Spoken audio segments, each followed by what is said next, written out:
राजनीति में आज आपको एक बड़ी हलचल देखने को मिलेगी।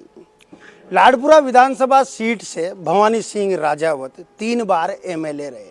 कभी इन्होंने हार का स्वाद लाडपुरा विधानसभा सीट से नहीं चखा।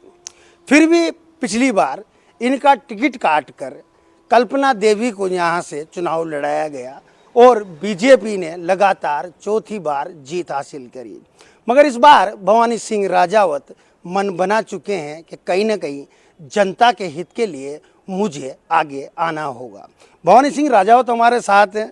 भवानी सिंह जी राजपूत समाज से आते हैं। क्षत्रिय समाज से आने के बाद में अभी भी अगर बात की जाए लाडपुरा की तो राजपूत समाज को टिकट मिलता आ रहा है। इस बार तो आपने ताल ठोक दिए कि आप चुनाव लड़ेंगे, आज नामांकन भरेंगे, क्या कुछ कहना चाहेंगे? देखो, आज मैं नामांकन भर रहा हूँ और मुझे पूरा भरोसा है, पूरा विश्वास है आला कमान पे कि वो निश्चित रूप से, क्योंकि मैं सर्वे जो पार्टी ने कराया उसमें 85% में था और टॉप पे में था, तो इसीलिए क्या कि सर्वे के आधार पे जन भावनाओं का आदर करते हुए और हाई कमान को मुझे प्रत्याशी बनाना चाहिए और इसीलिए मैं आज नामांकन भर रहा हूँ और मुझे पूरा भरोसा है कि आला कमान इस पे विचार करेगा। कोटल लाडपुरा विधानसभा सीट से महारानी साहिबा कल्पना देवी चुनाव लड़ती है। आप भी क्षत्रिय समाज से आते हैं, कहीं ना कहीं राजपूत समाज इसको आपकी बगावत ना समझे? नहीं, मैं तो अनुशासित सिपाही हूँ, पार्टी का 45 साल पुराना कार्यकर्ता हूँ। और क्या है कि कल्पना देवी को पिछली बार जब टिकट दिया और उसके बाद मैंने नामांकन भर दिया था निर्दलीय, लेकिन वसुंधरा जी ने मेरे से कहा कि राज परिवार हमसे जुड़ रहा है और इसीलिए आप त्याग कर दो, तो मैंने त्याग कर दिया, मैंने वापस ले लिया नाम। लेकिन इस बार कार्यकर्ताओं की सबकी हार्दिक इच्छा है कि मैं उनका प्रत्याशी बनूं।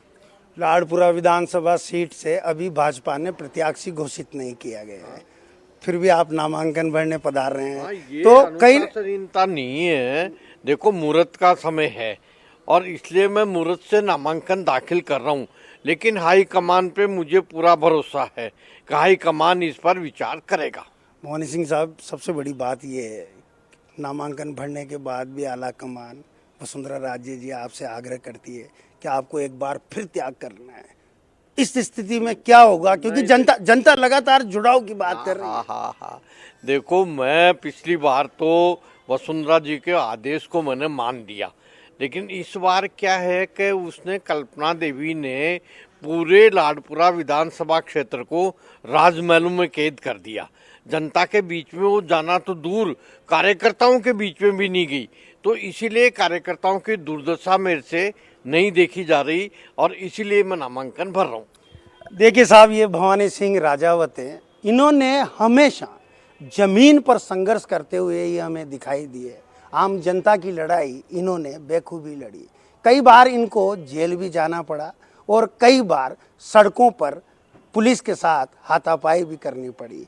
मगर विडंबना यह है कि लगातार 3 बार से जीता हुआ कैंडिडेट अब टिकट की दौड़ में कहीं ना कहीं पीछे दिखाई दे रहा है। कैंडिडेट ने भी सोच लिया है कि कहीं ना कहीं जनता का जो मन है उसके साथ जनता के हित के लिए काम किया जाएगा। ये तो आने वाला समय बताएगा कि भवानी सिंह राजावत नामांकन आज भरने के बाद में वापस लेंगे या पार्टी इन पर विश्वास जताएगी। कैमरामैन अस्मित के साथ राजेंद्र भारद्वाज, इंडिया न्यूज, कोटा।